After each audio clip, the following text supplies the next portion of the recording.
Mr. Hunt. Thank you, Mr. Chairman. Do you know how you reduce illegal immigration according to the left? It's really simple. You make illegal immigration legal. Biden was upset that the American people were complaining about the increase in illegal immigration numbers at the border. So what did Biden do? He legalized illegal immigration by expanding the intended use of parole to fit his needs. The American people may be asking, what is parole?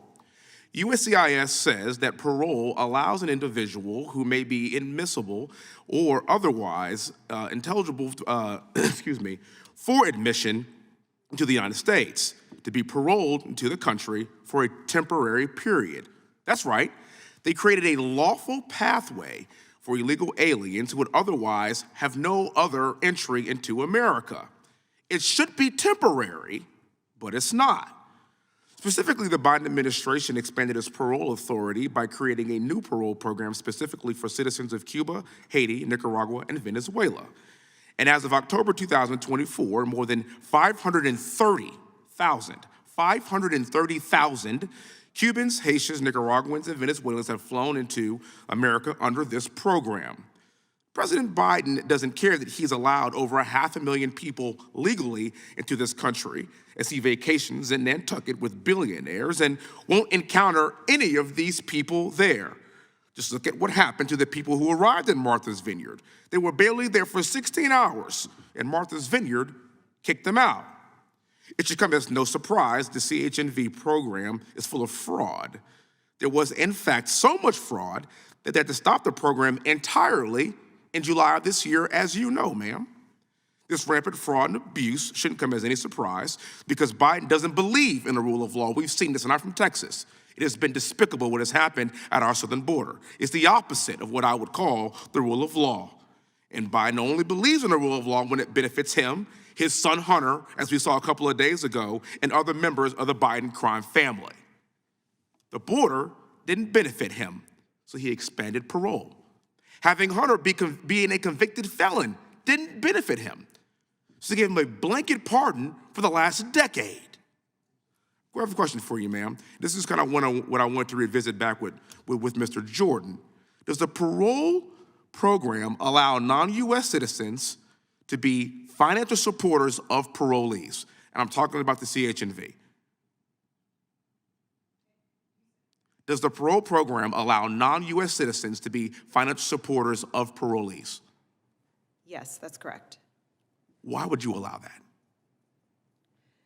Every supporter we confirm has the financial ability to support. All of them. That is what we will not confirm if a person does not have the financial ability to support an individual. And I will note, we allow for co-supporters.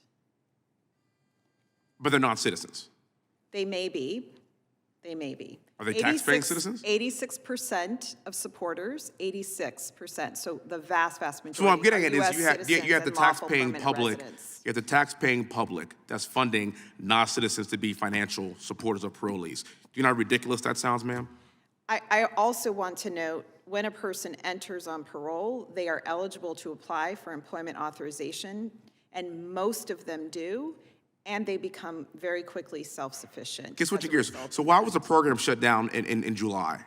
At that point, over 500,000 people had entered our country. Every day at USCIS, we are looking at all of our processes to ensure we are doing the best we can, both at efficiency, at integrity, security, all of it. But by that point, 400,000 people had already been entered. So it took you that long to figure that out. In fact, we have been studying every process. As we have studied CHNV, we have made changes throughout. We decided most recently that we needed to make some additional changes that required us to momentarily pause while we could institute additional changes, notwithstanding the many changes we've been making throughout to stay many steps ahead of people that are trying to get around us. So do you think 530,000 people is acceptable? That's almost the size of a congressional district.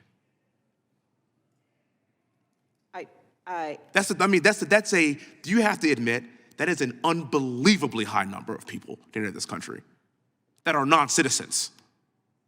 You have to admit that, correct? That's the size, almost the size of a congressional district in the United States. There's 435 of them.